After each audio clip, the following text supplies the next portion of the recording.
పెళ్ళైన కొత్తలో అయ్యో పాలని పొంగిపోయి అత్తయ్య ఏమంటారో ఏంటో. అత్తయ్య ఏమైందమ్మా? ఏం లేదు అత్తయ్య, పాలన్నీ పొంగిపోయాయి. ఫోన్లో ఏదో మెసేజ్ వస్తే చూసాను, చూసరికి పాలన్నీ పొంగిపోయాయి. సారీ అత్తయ్య. పాలు పొంగాయా? అంతే కదా, ఎందుకు టెన్షన్ పడుతున్నావు? పాలు పొంగిన అంతే కదా, క్లీన్ చేసుకుంటే అయిపోద్ది. పర్లేదులే, మర్చిపోయావు అంతే కదా, లేదు వదిలేసి.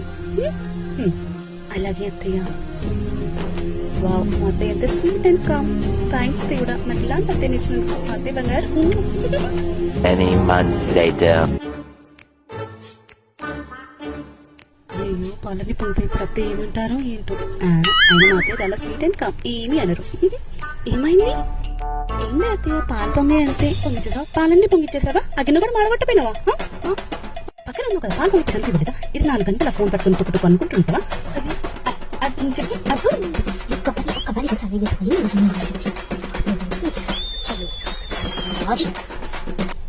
మా అత్తయ్య స్వీట్ అండ్ కామ్ అనుకున్నాను, ఇంతగా ఇయ్యాలదా?